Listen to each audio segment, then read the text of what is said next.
Romania से एक बड़ी खबर। रोमानिया में रूसी दूतावास पर हमले की आशंका जाहिर की गई। बुखारेस्ट में रूसी एम्बेसी के मेन गेट से कार टकराई। टक्कर के बाद कार में आग लग गई और ड्राइवर की मौत हो गई है। ये जानकारी आ रही। घटना के पीछे रोमानिया पुलिस को बड़ी साजिश की आशंका है।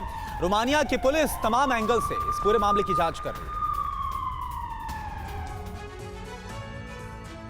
ये तस्वीरें रोमानिया की राजधानी बुखारेस्ट की हैं। ये कार जिस बिल्डिंग की फेसिंग से टकराकर लपटों में घिरी है वो रूस का दूतावास है और डर इस बात का है कि कार के शोले कहीं रूस और नाटो के युद्ध की ज्वाला में ना बदल जाए। सुबह करीब 6 बजे ये कार रूसी दूतावास के बाहर बनी फेंसिंग से टकराई।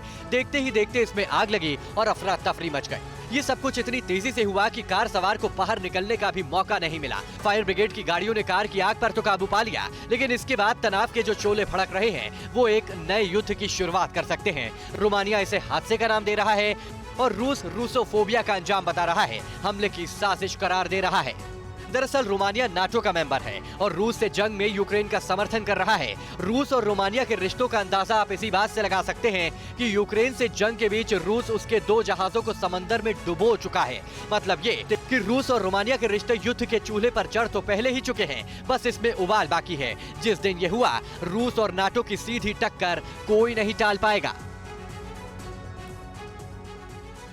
और रूस यूक्रेन युद्ध पर लोकसभा में विदेश मंत्री एस जयशंकर का बयान। जी हां, उन्होंने कहा भारत युद्ध की निंदा करता है। बमबारी से समस्या का समाधान नहीं निकलेगा, युद्ध से समस्या का समाधान नहीं निकलेगा। बातचीत और डिप्लोमेसी से इसका हल निकाला जाना चाहिए। यूक्रेन में रूस पिछले 42 दिनों से कोहराम मचा रहा है। मारियुपोल से लेकर बूचा शहर की तस्वीरों से पूरी दुनिया में हाहाकार मचा है। समझौते के टेबल पर दोनों देश बैठते हैं, लेकिन ना तो जंग रुक रही है, ना तबाही थम रही है। भारत इस जंग में अपनी भूमिका पहले से साफ कर चुका है। विदेश मंत्री ने एक बार फिर से दोहराया है कि बमबारी किसी भी समस्या का समाधान नहीं हो सकता, क्योंकि मसला तो बातचीत के जरिए ही खत्म होगा। विदेश मंत्री एस जयशंकर ने संसद में कहा कि सभी देश अपनी संप्रभुता और अखंडता बरकरार रखने का हक रखते हैं। We are first and foremost strongly against the conflict. We believe that no solution can be arrived at by shedding blood and at the cost of innocent lives.